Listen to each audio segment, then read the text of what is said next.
여러분, 우리 계속해서 사도행전의 말씀을 보고 있는데요. 1절의 말씀을 보도록 하겠습니다. 그 후에 바울이 아덴을 떠나 고린도에 이르러. 여러분, 바울이 아테네라는 말하는 이 아덴을 떠나서 고린도에 이르렀다고 말하고 있습니다. 여러분, 고린도라는 도시는요, 동서쪽에 각각 항구가 있어서 그 땅은 전략상 요충지에 해당할 정도로 중요한 땅이었습니다. 특별히 육상 및 해상의 무역로가 집중되어서요, 상업적으로 유리한 위치를 점유해 경제적으로 많은 부를 축적할 수 있는 곳이었다라는 것이죠. 따라서 여러분, 사람들은 호사스러운 생활을 하였으며 이러한 윤택한 생활은 결국 주민들의 윤리적 도덕적 타락의 원인이 되었다라고 하고 있습니다. 이런 BC 5세기 초 고린도 사람들의 문란한 생활 때문에요, 헬라어에 이런 이야기가 있습니다. 고린도 사람이 되다라는 뜻이, 헬라어로는 고린디아 제스다이라는 말이 생겨났을 정도로 그런 뜻을 나타내는, 이 말은 어떤 것이냐면요, 성적으로 부도덕한 사람이라. 그러니까 여러분, 고린도 안에 있는 그 지역이 너무나도 부유하였지만 그 부유함으로 인하여 너무나도 많은 타락이 일어났다. 특별히 성적으로 말할 수 없는 타락, 그 도시다라고 얘기할 수 있습니다. 아울러 여러분, 이곳은 많은 이방 신전들이 있는 우상 숭배의 도시기도 하였습니다. 여기서도 여러분, 우리가 알 수 있는 것은 뭐냐면요, 우상 숭배와 성적 타락은 뗄래야 뗄 수 없음을 말할 수 있다라는 거예요. 여러분, 영적인 우상 숭배가 뭡니까? 영적인 간음이잖아요. 단 이 성적 타락은 육체적인 간음을 의미하고 있다. 그래서 여러분, 영적인 이 간음과 육체적인 간음은요, 밀접한 관계를 가지고 있다는 사실을 우리가 사도 바울의 로마서의 말씀을 보면 또 알 수 있다라는. 그래서 여러분, 이것은 아주 밀접하게 나타납니다. 여튼 여러분, 사도 바울은 이러한 도시에서도 하나님께서 주신 마음과 또한 복음의 사역을 이어가는데요, 그가 이 사역을 이어갈 때 그를 돕는 동역자를 하나님께서 붙여주십니다. 그가 누구냐면요, 2절의 말씀에 나오는 사람들인데요, 아굴라라 하는 본도에서 난 유대인 한 사람을 만나니 글라우디오가 모든 유대인을 명하여 로마에서 떠나라 한 거로, 그가 그 안에 브리스길라와 함께 이달리아로부터 새로 온지라 바울이 그들에게 가매. 여러분, 본도라 하는 소아시아 북부 지역 칠수행지였던 아굴라와 단 그의 아내 브루스길라였습니다. 그들은 여러분, 원래 로마에서 생활했던 사람들이요. 그런데 그들은 글라우디오 때문에 이 유대인들을 추방하라라는 이 영 때문에 그들은 어쩔 수 없이 이 고린도로 쫓겨나는 일들을 경험하게 되었다라는 거죠. 근데 여러분, 아굴라를 조금만 더 보면요, 그가 어떠한 기술을 가지고 있었냐면요, 천막을 만드는 기술을 가지고 있었어요. 바울과 아주 같다라는. 그리고 여러분, 이 아굴라는 천막을 기술을 가지고 있었고 브루스길라라는 사람 이 안에는요, 어떻게 보니까 동과 연줄이 있었다라는. 여러분, 아굴라와 이 브리스길라가 만나서 상당한 재력가가 따랐다는 것을 우리가 볼 수 있어요. 그래서 아마 그들이 운영했던 상사의 지점이 고린도도 있었고 로마도 있었고 에베소에도 있었을 것이라고 추정할 만큼 상당한 부를 갖고 있었던 사람이었습니다. 근데 여러분, 그들이 이 로마를 떠나 고린도에 오게 되었다라는 것은 한편으로 볼 때는요, 그가 가장 생업의 터의 중심지였던 것을 놓고 와야 하는, 인간적으로 볼 때는 정말로 어렵고 힘든 문제를 경험하게 되었다는 것이죠. 여러분, 인간적으로 생각하면 정말 얼마나 큰 타격을 그가 입었겠습니까? 그들은 말할 수 없는 손해를 많이 보았을 것입니다. 자리 잡은 그곳을 떠나, 그것도 자의가 아닌 타의로 인하여 강제적으로 떠난 그들의 마음 또한 그렇게 유쾌하지는 않았을 것입니다. 근데 여러분, 도리어 인간적으로 다가오는 큰 어려움이 한편으로는 아굴라와 브리스기라가 누구를 만나게 되냐? 사도 바울을 만나게 했다. 그래서 여러분, 이 브리스길라와 아굴라는 사도 바울을 만나 그들이 하는 일이 똑같으므로 함께 생활하며 그 생업을 이어가게 되었다라고 오늘 성경은 기록하고 있습니다. 그러므로 여러분, 아굴라와 브리스길라는 한편으로는 참된 사람이었지만, 인간적으로 볼 때는 큰 타격을 받은 사람이었지만, 영적으로는 부유한 사람이 되었더라. 참 이게 너무 아이러니하다. 여러분, 저는 이 말씀을 보면서요, 다시 한번 하나님의 놀라운 섭리를 깨닫게 되는데요. 어떤 섭리냐면요, 우리에게 찾아오는 어려움과 큰 문제는 여전히 우리에게 있어서도요, 힘듭니다. 여러분, 누가 여러분 자기에게 찾아오는 어려움과 큰 문제 앞두고 나는 즐거워, 너무 행복하네라고 말할 수 있는 사람이 누가 있겠습니까, 여러분? 믿음이 아주 강한 사람도, 현상의 기쁨을 소유한 사람도 객관적으로 볼 때는 다 어려운 거예요. 힘든 겁니다. 여러분, 믿음이 좋다고 해서 그 어려움이, 현실적인 그 문제들이 작아지는 게 아니라는 것이, 여전히 그 어려움과 문제는 크다라는 거예요. 그 어려움과 문제가 도리어 믿음이 좋다고 해서 그것이 그들에게 기쁘고 행복한 일들로 변화되는 것은 아니라는 겁니다. 그렇지만 여러분, 아굴라와 브리스길라에게 찾아온 그 어려움과 힘듦이 도리어 사도 바울을 만나 하나님의 놀라운 복음의 사역에 쓰임 받을 수 있는 기회가 되었다라는 것을 볼 때는, 한편으로는 그들에는 영적인 큰 복을 누리게 되었다. 이건 여러분 말할 수 없는 큰 축복이었습니다. 따라서 여러분, 우리 또한 언제든지 하나님께서 우리를 향한 섭리와 계획하심은, 객관적으로 바라볼 때는 왜 이런 일들이 우리에게 일어나지? 라고 생각하는 어려움, 큰 문제이지만요, 한편으론 영적으로 볼 때는 우리에게 더 좋은 큰 복을 주시기 위한 하나님의 위대한 섭리이고 계획인 줄 믿으시기 바랍니다. 이게 역설적이라는 거예요. 그래서 여러분, 우리가 찾아오는 어려움과 아픔들을 정말 인간적인 눈으로 볼 때는 힘들거든요. 근데 여러분, 그 끝에 보면요, 말할 수 없는 하나님의 은혜의 섭리였다라고 고백할 수밖에 없다는 것이죠. 여러분, 어디에 아굴라와 브리스기라가 로마에 있어서 돈은 많이 벌었지만 성경에 이렇게 기록될 수가 있겠냐? 어디에 여러분 하나님의 사람이었던 사도 바울과 함께 지낼 수 있는 큰 은혜를 경험할 수가 있겠냐? 어디서 여러분 사도 바울과 같이 그 복음의 사역에 힘쓰는 그에게 돕는 동역자가 될 수 있겠냐라는 거예요. 정말 큰 복을 받았다. 그러니까 여러분, 그러므로 여러분, 우리가 정말 깨달아야 될 것은 뭐냐면, 나중에 되면 그것이 정말 나에게 주시는 은혜이고 큰. 근데 저는 여러분들 강요는 못 하겠어요. 여러분, 어떤 큰 문제가 앞에서도 즐거워하고 기뻐하고 행복하십시오, 말 못 하겠습니다, 여러분. 저도 그렇게 할 수 없기 때문에 그렇게 말은 못 하겠어요, 여러분. 근데 저는 어떤 말씀을 드리고 싶냐면요, 견디십시오. 견디고 인내해야 합니다. 물론 여러분, 우리에게 찾아온 큰 문제와 어려움이 때론 영적으로 볼 때 도리어 하나님의 선하신 것을 분명히 변화된다로 인하여 그것을 통하여 즐거워하고 사모해야 되지만요, 이건 무조건 우리가 사모해야 할 겁니다. 그럼에도 불구하고 저는 그 말을 하지 못하는 이유가 뭐냐면, 나도 그게 잘 안 되기 때문에. 근데 다만 저도 여러분들에게 해줄 수 있는 그 말이 뭐냐면, 여러분, 어떻게든지 어떻게든지 주님께서 마지막 때 주님의 역사를 우리 눈앞에 보여줄 때까지 견디면 된다라는 거예요. 저는 이 말은 꼭 해줄 수 있어요. 왜냐하면 그거 저는 잘하기, 몇 번이나 시행착오가 있지만요, 분명히 하나님께서 나에게 주시는 어려움과 큰 문제들은 도리어 하나님의 나에게 주신 영적인 기쁨과 복을 주시기 위하여 하신 일들이라고 생각하기 때문에요, 정말 힘든데요, 견딜 수밖에 없는, 정말 힘든데요, 인내할 수밖에 없어요. 그게 언제 깨달으냐면 나중에 깨달아요. 그러니까 여러분, 견디세요. 힘드세요. 네, 정말 힘을 내십시오.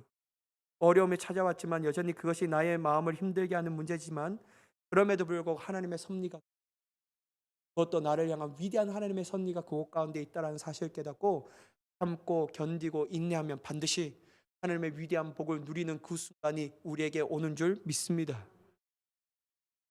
그래서 여러분, 저는 가요를 별로 안 좋아하는, 그렇게 좋아하진 않아요. 저희가 좋아하는 가요가 여러 가지 있습니다.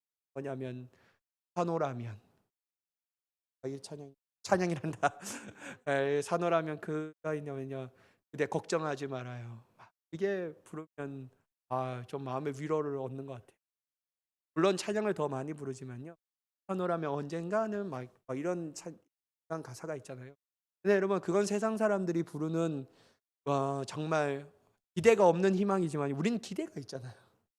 하나님 반드시 그렇게 확실한 기대가 우리 안에 있기 때문에 우리는 그들보다도 더 잘 견디며 인내하고 승리하게 되는 줄 믿습니다. 여러분 저는 꼭 여러분들에게 꼭 얘기하고 싶습니다. 견디고 버티고 인내. 그럼 4절의 말씀을 보면 안식일마다 바울이 해당에서 강론하고 유대인과 헬라인에게 견면합니다. 여러분 사도 바울은 생업을 만드는 그 순간에도 안식일 때는 여전히 해당에 가서요 하나님의 말씀을 가지고 강론한다라는, 이 말은 다른 말로 말하면 그 유대인들이 모여지고 있는 해당에 가서 하나님의 복음을 전하였다라는 거예요. 근데 여러분 좀 안타까운 게 뭐냐면요, 생업을 가지고 있었기 때문에 다른 데는 막 돌아가면서 평일 또 만나는 사람들마다 전할 수 있지만 특별히 오늘 요 성경을 보면 여기까지 보면요 사도 바울이 했던 것은 다른 여타의 복음에 전하는 것을 얘기하지 않고 안식일의 습관대로 나아가서 만 쓰여져 있다라는 거예요.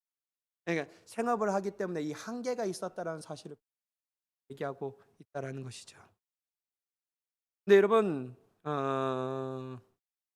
5절의 말씀을 보면요 그 분위기가 좀 바뀌어져요. 사도 바울의 분위기가 좀 바뀌어지는데요, 보면요 실라와 디모데가 마게도냐로부터 내려오매 바울이 하나님의 말씀에 붙잡혀 유대인들에게는 예수는 그리스도라 밝히 증언하니, 이런 마침내 바울이 그토록 고대하고 기다렸던 실라와 디모데가 마게도냐로부터 내려와 자기를 만나게 되었습니다.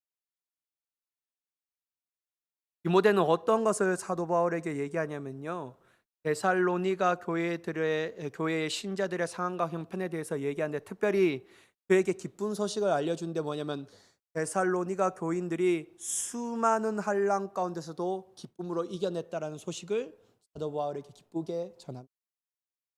이걸 전하는 거예요.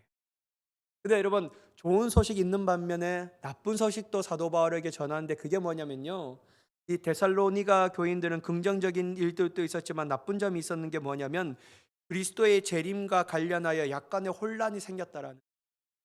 그래서 이것을 인하여 사도 바울이 그들의 재림에 대하여 제대로 알려주기 위하여 데살로니가 전후서를 썼습니다. 첫 번째 전서를 보냈는데 사도 바울의 가르침에 대한 전서를 보는데 이 가르침 또한 약간 오해하기 시작했어요. 그래서 난 그것을 더 바로잡기 위하여 데살로니가 후서를 써서 그들에게 편지로 보냈다라는 것이죠. 이런 것이 있었고요. 반면에 신라는 어떤 것을 사도 바울에게 얘기하냐면요, 빌립보 교회의 소식과 그들이 보낸 연보를 가지고 그에게 왔어요. 연보는 헌금을 이야기하는 건데요, 빌립보의 교회에서 보내준 헌금은 이때 사도 바울에게 있어서 아주 시기적절하게 유용하게 쓸 수 있었다라는. 왜냐하면 여러분 빌립보 교회의 헌금으로 바울은 더 이상 생계 유지에 신경을 쓰지 않게 되었고 오로지 오늘 말씀을 보면 하나님의 말씀에 붙잡혀 주님의 말씀을 전하는 자의 힘을 쏟았다라는 것이죠. 여기 약간 4절의 말씀 비해 5절의 말씀은 약간 분위기가 달라졌다라는. 그러면 4절에 보면 이 안식일에만 가서 이 말씀을 전했거든요. 그러니까 여러분 사도 바울 또한 이 생계 유지를 위하여 어쩔 수 없는 그 생업에 터에서 천막을 만드는 일이 그 가운데 가장 또한 중요하였다라는 것을 볼 수 있었고 이게 그의 한계였다라는.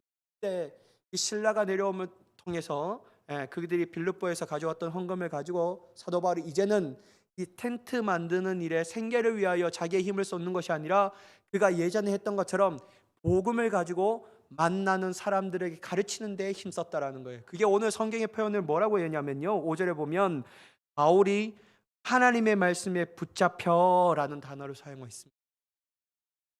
하나님의 말씀에 붙잡혀 예수는 그리스도라고 밝히 증언하니. 누구에게요? 유대인들에게. 여러분 오늘날 문제가 뭐냐면요, 참 목회자들이 어렵다라는 거예요. 여러분 감리교도 참 어려운가 봐요.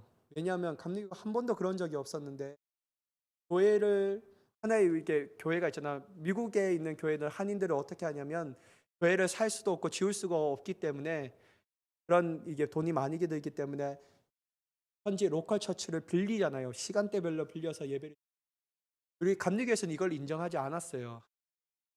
근데 이 코로나19라는 이 정말 이 위기를 맞이하면서 감리교도 너무 힘들고 감리교 교도들도 너무 많이 줄어들었고, 그래서 목회자들이 너무 힘들다라는 거예요. 그래서 청원한테 이제는 공유 교회를 할 수 있도록 해버린 거예요. 하나의 우리 이제 이 헤빗교회면 여기 어떤 사람이 몇 시간째 빌려서 여기를 다른 교회로 좀 사용하고 싶다 하면 그것이 감리사에게 인정되고 실행부위원회 이렇게 통과되면 그걸 할 수 있도록 했다라는 거예요. 이 자체가 뭐냐면 어렵다라는 거예요. 어렵다라는 거. 이 뭐랄까 월세도 내기가 너무 힘들다라는 것이죠.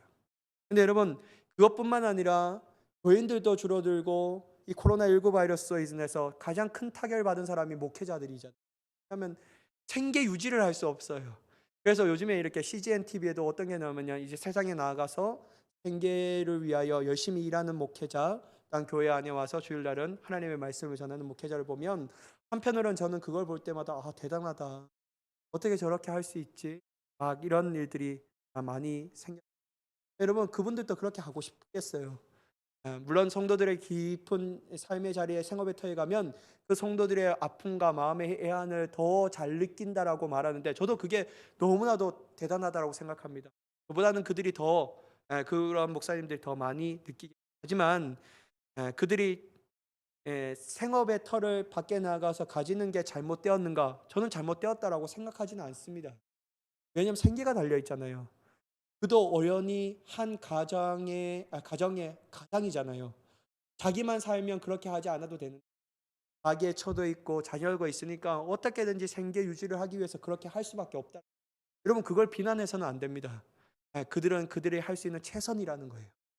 근데 여러분 이걸 뭐 하나님에 대한 신뢰와 믿음에 연관시켜서 그 목회자를 비방해서는 안 되는데 이건 너무 무례한 거고요. 그런데 여러분 분명히 한계가 있다라는 사실을 우리가 좀 인정해야 합니다. 뭐냐면요, 사도 바울 또한 실라와 디모데가 오기 전까지 생계를 위하여 천막을 만드는 일을 할 때는 온전히 하나님의 말씀에 붙잡혀 주님의 전도의 사역을 감당할 수는 없었다. 왜냐하면 생업을 해야 되니까.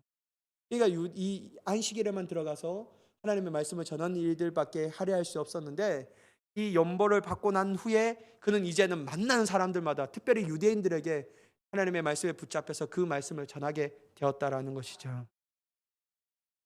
여러분, 저는 여러분들 모두가 생업을 포기하고 저처럼 사역자의 길로 돌아서라고 얘기하고 싶지 않습니다. 여러분 하지 마세요. 절대로 하지 마세요. 별로 좋지 않습니다. 여러분이 속한 그 자리가 가장 행복한 자리라는 것을 꼭 믿고요. 저는 제 딸들이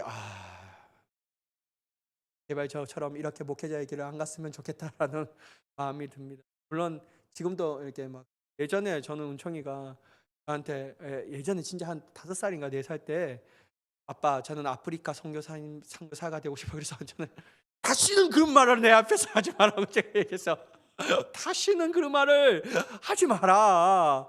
목회자 신학대학교 나는 보낼 생각이 없다. 막 이런 말이 막 입에 나올 만큼 진짜 싫더라고요. 나는 왜냐하면 그 애안과 아픔을 잘 알기 때문에 절대로 안 했으면 그냥 평범하게 주님의 물고 그게 우리 어머니의 마음을 좀 이해할 것 같아요. 저희 어머니도 참 강대한 땅을 보여주시면서 되게 얘기를 한대요. 나는 너가 정말 농민 후계자가 되어서 로펠러와 장로님처럼 정말 물질로서 목사님을 돕고 교회를 개척하며 교회의 위대한 정말 돕는 사람이 되었으면 좋겠다. 그 말은 제 귀에 들어오지도 않았습니다.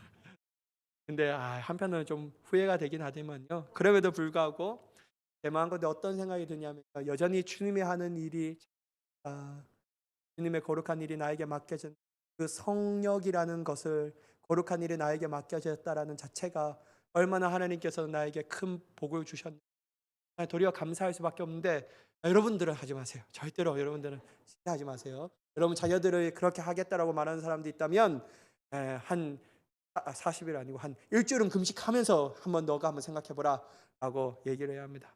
그 정도로 좀 어려운 길이니까 그런데 여러분 제가 말씀드리고 싶은 건 뭐냐면요, 왜 이 세상의 직업을 가지는 것이 이게 목회자들에게는 좀 안 좋으냐면요, 염려가 있잖아요. 세상 일을 하면 그 염려와 두려움 가운데 잘 될 수 있을까, 또한 걱정과 근심거리가 막 우리 마음가운데 생긴다라는 거예요. 그래서 여러분 하나님의 말씀에 붙잡힐 수가 없게 되는 거예요. 도리어 우리는 세상의 염려와 걱정과 근심과 그 두려움에 붙잡힌 바가 되어서 하나님의 온전한 일을 감당할 수 없다라는 것이죠. 그러면 이게 뭐 능히 목회자만 그렇겠습니까? 모든 평신도들도 우리가 붙잡혀야 할 대상은 세상의 염려와 걱정과 근심거리가 아니라는 거예요. 우리가 붙잡아야 할 대상은 뭐냐면요, 오직 하나님의 말씀에 붙잡히는 자가 되어야 될 줄 믿습니다.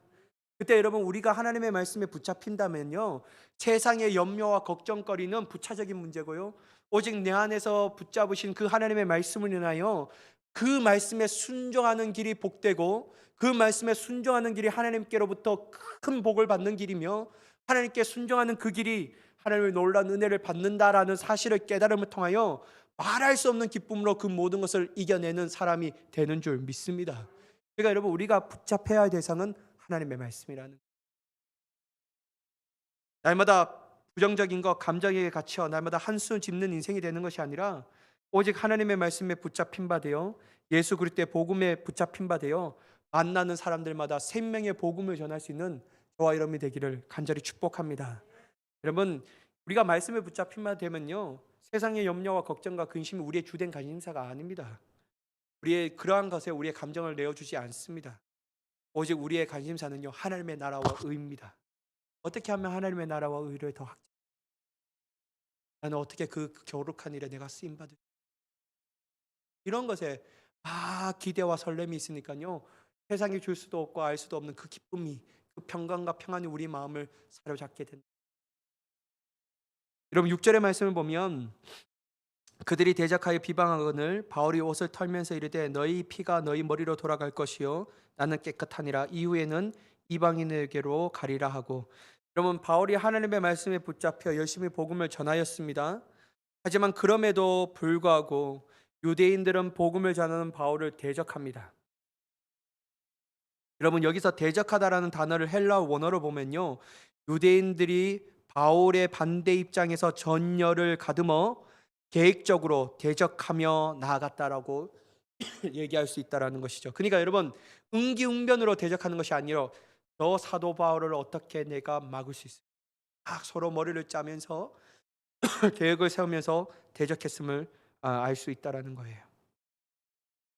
여러분 이러한 유대인들의 대적과 비방은 비록 고린도에서만 겪는 것이 아니라 우리가 전 시간 또 알다시피 비시디아 안독에서도 겪었던 일이었습니다. 여러분 바울은 그렇게 자신들을 대적한 유대인들을 향하여 어떻게 하냐면요, 특별히 6절에 보면 그들이 대적하여 비방하거늘 바울이 옷을 털면서 이르되 너희의 피가 너희 머리로 돌아갈 것이요 나는 깨끗하니라. 이후에는 이방인들로 가리라 하고. 여러분 바울은 자신에게 대적했던 유대인들을 향하여 옷을 텁니다. 여러분 이 말은 뭐냐면요, 옷을 턴다라는 말은 성경에서 볼 때는 엄숙한 맹세나 또는 저주의 행동으로 받아들였다라는 거예요. 다시 말해서 사도 바울이 일한 행동은 뭐냐면 너와 나에는 아무 연관이 없다, 상관이 없다. 만약에 복음을 받아들이는 사람은 한 형제요, 한 자매요, 구원의 기쁨을 나누는 자며 하나님의 생명을 소유한 자라는 것을 아주 친밀한 관계를 나타내는데요, 그들이 이 사도 바울의 복음을 거부하였고 도리어 비방하고 대적했기 때문에 이제는 너와 나는 아무런 연관이 없다라는 거예요. 이건 여러분 그들에게 상당한 저주였다. 또한 여러분 유대인들을 향하여 뭐라고 얘기하냐면요, 예수 그리스도를 십자가에 달리게 하기 위하여 예수님의 피에 대한 책임을 지겠다라고 장담하면서 사용했던 말이 그의 피를 나에게 돌리소서, 막 이렇게 얘기하잖아요, 유대인들이. 이 말을 가지고 사도 바울 또한 그들에게 대적하는 그들에게 말합니다. 살인자는 죽은 자의 사람의 생명에 대한 책임이 있기 때문에 이 책임은 반드시 하나님의 심판을 나타낸다라는 거예요. 그러므로 너희가 이 나의 복음을 받아들여지 않기 때문에 나는 깨끗하고 너희는 그 피가 너희 머리 위에 돌릴지어다라고 말하는 것은 하나님의 엄중한 심판은 너희에게 있을지어다라는 것이죠. 여러분 사도 바울은 복음과 상관없는 그들에게 향하여 오직 하나님의 심판만이 있다라는 사실을 엄히 말하고 있다라는 것이죠. 여러분 따라서 여러분 사도 바울이 최선을 다하여 생명의 복음을 전파하고 있으나 유대인들이 이것을 끝내 거부했으므로 그들의 영적인 생명에 대한 책임은 그들에게 스스로에게 있다라는 것을 사도 바울이 얘기하고 있는 것입니다. 여러분, 이러한 사악하고 완악한 유대인들의 행동으로 인하여 이제 더 이상 사도 바울은 유대인들을 향한 복음 전파에서 방향을 바꿔 이방인들에게 복음을 전파하기.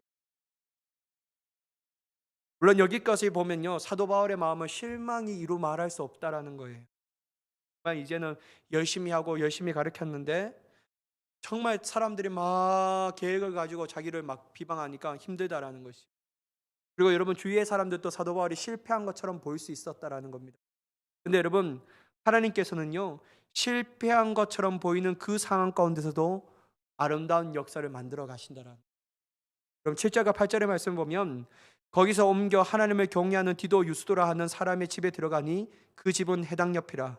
또 해당장 그리스도보가 온 지방과 더불어 주를 믿으며 수많은 고린도 사람도 듣고 믿어 세례를 받더라.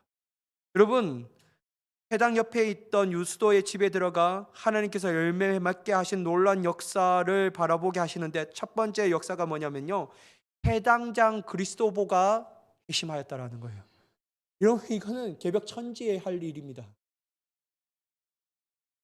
해당장 그리스도보뿐만 아니라 그의 온 지방과 더불어 모든 많은 사람들이, 고린도에 있는 많은 사람들이 예수를 믿게 되었다라는.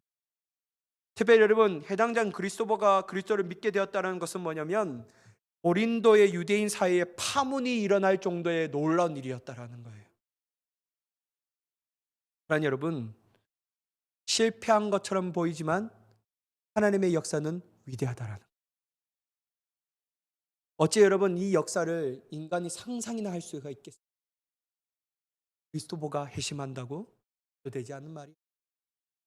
그렇게 사람들이 나를 대적하는데 해당장은커녕 한 삶이라도 회심하면 좋겠는데 나는 철저한 실패의 밤을 보내고 있다라는 이 사도 바울의 마음 가운데 있었지만, 그럼에도 불구하고 하나님은 그 마음 가운데도 불구하고 하나님은 역사하고, 그것도 너가 상상할 수도 없는 큰 위대한 일로 역사하셨다라는 것이죠.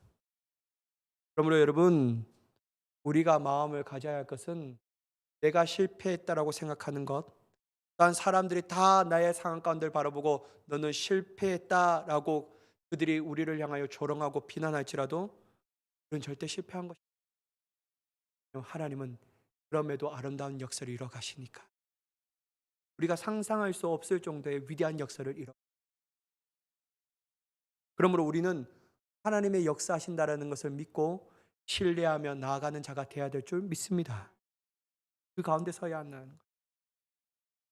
여러분, 9절의 말씀을 보시면요, 이러한 놀라운 역사를 경험했던 사도 바울에게 주님께서 환상으로 나타나십니다. 뭐라고 말하면 두려워하지 말며 침묵하지 말고 말하라. 이상하지 않아요, 여러분? 왜 밤에 주님께서 나타나셔서 사도 바울을 말하게 두려워하지 말고 침묵하지 말아라 사도 바울아 라고 얘기하셨을까? 저는 이게 너무 의문이었어요. 왜 이렇게 얘기했지? 사도 바울의 믿음의 사람이었는데 뭐가 두려워할 것이 있고 그렇지? 라고 했는데, 사도 바울도 두려워했던. 왜 두려웠냐면요, 고린도의 유대인들이 해당장 그리스도와 같은 지도자급 인사가 기독교로 개종한 것을 보고 바울에 대하여 보복심을 가지고 있었다는. 이거 저렇게 남겨두면 되겠구나, 위험한 인구나. 그래서 이 보복을 하기 위하여 철저한 계획을 세우고 있었다라는 거예요. 여러분, 이러한 소문을 들었던 사람들이 바울 곁에 있는 사람들도 있었지 않겠습니까? 그러니까 사도 바울에게 얘기할 때 사도 바울이 두려움이 갖고 있지 않겠습니까? 안 그래도 금식하면서 자기를 죽이려고 따라다니는 유대인들이 있었는데 또 이런 유대인들이 자기를 죽이려고 보복하려고 이러니까 사도 바울에게도 무서운 마음이 들죠. 그때 여러분, 하나님께서는 시기적절하게 찾아오셔서 그에게 말씀해 주시죠. 뭐냐면 두려워하지 말라는 거예요. 걱정하지 말라는 거예요. 아니 여러분, 저는 하나님이 참 좋습니다. 그래서요. 왜냐면요, 하나님은 시기와 때를 적절하게 맞춰서 우리를 위로하십니다. 사도 바울에게 지금 필요한 것은 뭐냐면 영적 위로였다라는, 격려였다라는. 두려워하고 무서워하고 있는 이 사도 바울에게 나와서 야, 너는 도대체 왜 이렇게 두려워하니? 진짜 너 부담스럽다, 너 얼굴 볼 때마다. 이렇게 얘기하는 것이 아니고요. 사도 바울을 향해서 두려워하지 마. 침묵하지. 왜 그렇게 얘기하냐면 10절의 말씀 때문인데 내가 너와 함께 있어. 이 말씀을 하는 겁니다. 여러분, 하나님께서 사도 바울에게 두려워하지 말고 침묵하지 말라는 이유가 뭐냐면 너 혼자 그 모든 일들을 감당해 라고 말하는 것이 아니고요. 전능하신 주님이 너와 함께 하게. 그러니까 여러분, 두려워하지 말라는 거예요. 어떠한 사람도 너를 대적할 사람이 없다라는, 내가 너와 함께 있어. 여러분, 눈에 보일 때 대적할 사람이 없겠습니까? 그럼에도 불구하고 사도 바울은 주님이 두려워하지 말고 내가 너와 함께 있겠다는 이 말을 가지고 믿음의 눈으로 볼 때는 어떤 사람도 자기를 건드릴 수 없다는 것을 확신하게 됩니다. 여러분, 그러므로 말씀을 통하여 믿음의 눈으로 보는 자가 되어야 될 줄 믿습니다. 보이는 것이 다가 아닙니다. 보이는 것이 우리에게 결론이 아니라는 거예요. 그러니까 여러분, 사도 바울에게 침묵하지 말라라고 말합니다. 왜냐면요, 이는 성중에서 내 백성이 많음이라 라고 말하는 거예요. 아직도 구원받아야 할 하나님이 예비해 두신 사람들이 많다라는 거예요. 그러므로 너가 두려워하고 침묵하면 어떻게 하느냐라는 거예요. 사랑하는 여러분, 우리에게도 하나님께서 마찬가지로 역사하십니다. 우리에게도 주님께서 두려워하고 무서워하고 떨며 움츠려듣던 우리에게도 주님이 내가 너와 함께하니까 담대하라라고 말씀하신다라는 거예요. 사랑하는 여러분, 실패의 밤, 좌절의 밤, 두려워하는 마음, 우리 마음 가운데 낙담의 밤을 보내고 있지만 여러분, 절대로 하나님께서 우리를 내동뱅이기 치지 않는다라는 겁니다. 하나님 우리에게 다가오셔서 두려워하지 말라, 낙담하지 말라는 거예요. 왜냐하면 전능하신 주님이 너와 함께 하겠다. 그러면 여러분, 우리는 일어나서 주님이 하신 그 말씀을 철저하게 부여잡고 믿음의 눈으로 담대하게 모든 것을 바라보는 자가 되어야 될 줄 믿습니다. 절대로 우리를 건들 수 없다라는 거예요. 그리고 우리가 주님의 말씀을 듣고 우리의 입을 열어 하나님의 영광을 찬양하는 자가 되어야 될 줄 믿습니다. 왜냐하면 주님은 우리를 통하여 아직도 구원받아야 할 자가 많다라는 것, 우리의 입술과 우리의 삶의 모습을 통하여 구원받아야 할 사람이 있다라는 사실을 우리에게 깨닫게 하여 주시기 때문입니다. 그러면 여러분, 늘 사도 바울과 같이 하나님의 말씀에 사로잡혀 복음에 사로잡혀 하나님의 놀라운 일들을 친히 감당하며 나아가는 저와 여러분이 되기를 간절히 축복합니다. 그래야 이 위대한 은혜를 저와 여러분이 날마다 누리며 나아가기를 예수 그리스도의 이름으로 간절히 축원합니다.